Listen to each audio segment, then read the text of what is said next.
Hello everyone, welcome to Enlighten Learning. आज हम discuss करने वाले हैं इंडियन कॉन्ट्रैक्ट एक्ट 1872 का topic free consent. Free consent का मीनिंग एंड डेफिनेशन हम ऑलरेडी डिस्कस कर चुके हैं।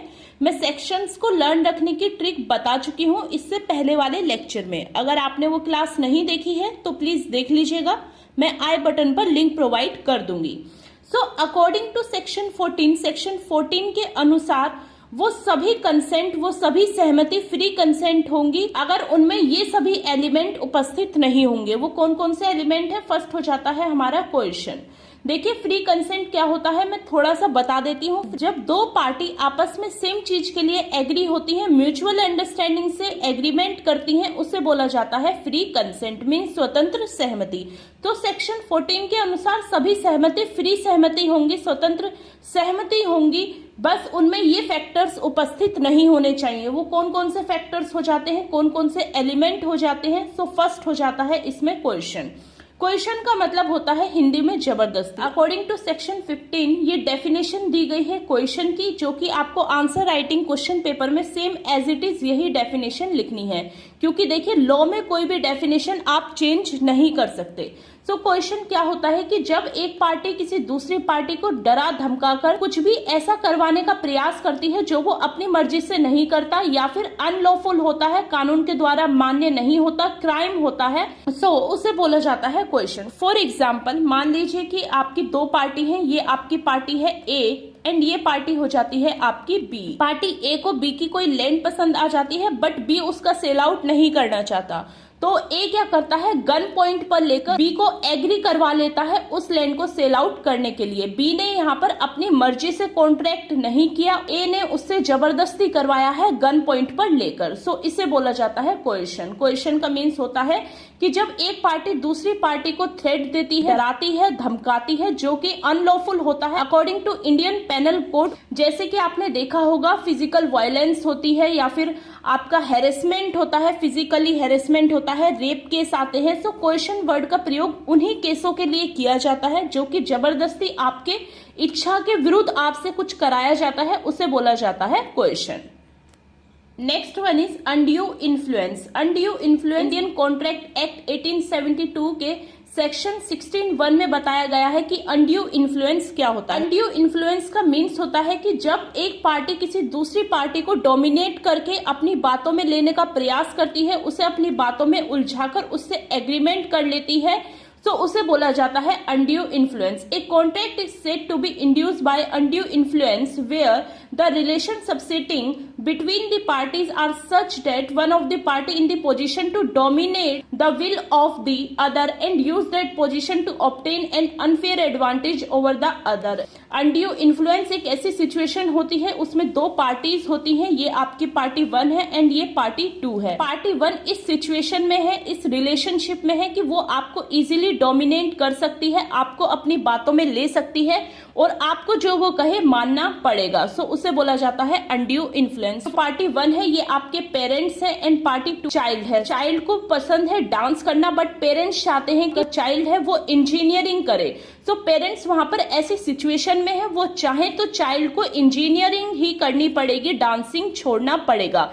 उसे बोला जाता है अनड्यू इन्फ्लुएंस। में जब एक पार्टी ऐसी पोजीशन में होती है, ऐसे रिलेशनशिप में होती है कि वो दूसरी पार्टी को इजीली डोमिनेट कर सकती है, दबा सकती है, उसे बोला जाता है अनड्यू इन्फ्लुएंस। कौन कौन से ऐसे रिलेशनशिप होते हैं जिसमें एक पार्टी दूसरे को इन्फ्लुएंस कर सकती है? उसमें आपका हो जाता है पेरेंट्स एंड चाइल्ड का, गार्डियन एंड वार्ड का, ट्रस्टी एंड बेनिफिशियरीज का, ओनर एंड सर्वेंट का। सबसे बेस्ट एग्जांपल हो जाता है यहाँ पर मैनेजर एंड एम्प्लॉयज का। आपने हिंदी मूवी में काफी देखा होगा कि मैनेजर एम्प्लॉयज से कुछ ऐसा करवा देता है, उसे जोर जबरदस्ती उससे कुछ ऐसा करवा देता है जो कि लॉ के अगेंस्ट होता है, केवल अपना रिवेंज लेने के लिए, बदला लेने के लिए एम्प्लॉय से दूसरे एम्प्लॉय को हार्म पहुंचवा देता है, उसे धमकी देता है कि अगर उसने ऐसा नहीं करा तो वो जॉब से निकाल दिया जाएगा। ये एग्जाम्पल हो जाता है अनड्यू इन्फ्लुएंस का या फिर डॉक्टर एंड क्लाइंट। यहाँ पे इन सभी का रिलेशनशिप ऐसा है कि एक पार्टी दूसरी पार्टी को इजीली डोमिनेट कर सकती है, दबा सकती है। सो थर्ड हो जाता है हमारा fraud. According to Indian contract act 1872 के सेक्शन 17 में बताया गया है कि फ्रॉड क्या होता है। देखिए, फ्रॉड का मतलब होता है कि जब कोई पर्सन दूसरे पर्सन को बिलीव दिला है कि जो वो चीज बोल रहा है वो सच है, ट्रू है, बट असलियत में एक्चुअली में वो चीज गलत होती है, फॉल्स होती है।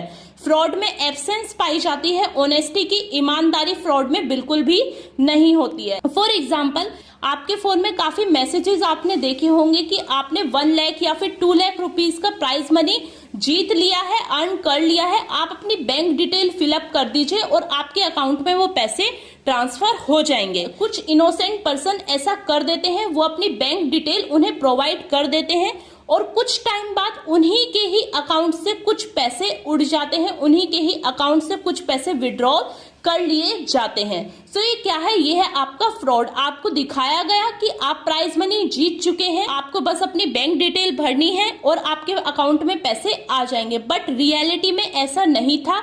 ये तो फ्रॉड था, आपके बैंक से आप ही के पैसे विड्रॉ करने का। सो ये कहलाता है आपका fraud. When a party conceal the fact from the other party, जब एक पार्टी दूसरी पार्टी को ऐसे फैक्ट बताने की कोशिश करती है जो असलियत में झूठे होते हैं, बट उन्हें दिखाती है कि वो सच बात है। यहाँ पर मैसेज करा गया, आपको यकीन दिलाया गया कि आपने पैसे असलियत में ही जीत लिए हैं, विन कर लिए हैं, बट रियलिटी में ऐसा नहीं था। When a party promise to perform an act for the other party but has no real intention to fulfill the promise, यहाँ पर एक पार्टी ही आपके फोन पर मैसेज करती है, उसने आपको प्रॉमिस किया कि उसने आपको भरोसा दिलाया कि आपके अकाउंट में पैसे ट्रांसफर होंगे, बट रियलिटी में उसका कोई इंटेंशन नहीं था उस प्रॉमिस को फुलफिल करने के लिए आपके अकाउंट में पैसे डालने का। सो ये कहलाता है हमारा फ्रॉड, जिसकी डेफिनेशन, जिसका मीनिंग बताया गया है according to section 17। Fourth one is misrepresentation. Misrepresentation का मीनिंग दिया गया है इंडियन कॉन्ट्रैक्ट एक्ट 1872 के सेक्शन 18 में। मिस रिप्रेजेंटेशन का मीनिंग दिया गया है। सो मिस रिप्रेजेंटेशन क्या होता है? ये दूसरे को प्रेजेंट ही गलत करना। कोई भी एक चीज है जो कि आपके सामने कुछ है बट दूसरे के सामने कुछ है, आपने चीजों को प्रेजेंट ही गलत किया है। फॉर एग्जाम्पल, हम शॉपिंग करने जाते हैं किसी भी मॉल से, सो हम वहां से कुछ भी सामान परचेज करते हैं और वो हमें बदले में कोई भी एक गिफ्ट दे देते हैं और बोलते हैं कि ये गिफ्ट आपका फ्री गिफ्ट है, बट ऐसा एक्चुअली में होता नहीं है। जो भी आपने शॉपिंग करी है उसी के अमाउंट में उस गिफ्ट का प्राइस ऐड हो जाता है और आपको पता भी नहीं चलता।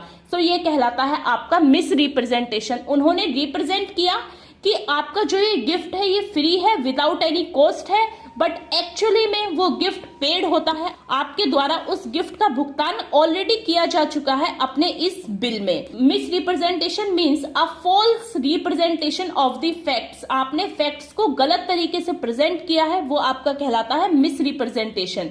Such representation must relate to a matter of facts which has become untrue. ये ऐसे फैक्ट से रिलेट करते हैं, ऐसे फैक्ट से जुड़े हुए होते हैं जो असलियत में सच्चाई नहीं होती, अनट्रू होता है। सो उसे बोला जाता है मिस रिप्रेजेंटेशन। सो हमने देखा कि ऐसे ये 4 फैक्टर्स हैं। अगर ये आपके कॉन्ट्रैक्ट में अवेलेबल है तो आपका एग्रीमेंट, आपका कॉन्ट्रैक्ट फ्री कंसेंट नहीं माना जाएगा।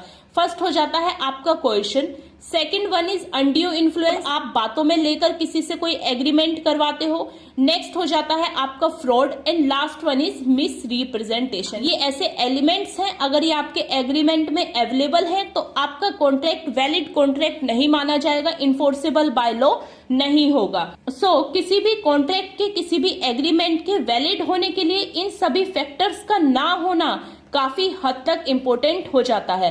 आशा करती हूँ आपको ये वीडियो पसंद आई होगी, सभी टर्म्स आपको अच्छे से क्लियर हो गई होंगी। If you like this video then please do like, share and subscribe. Thank you for watching this video guys.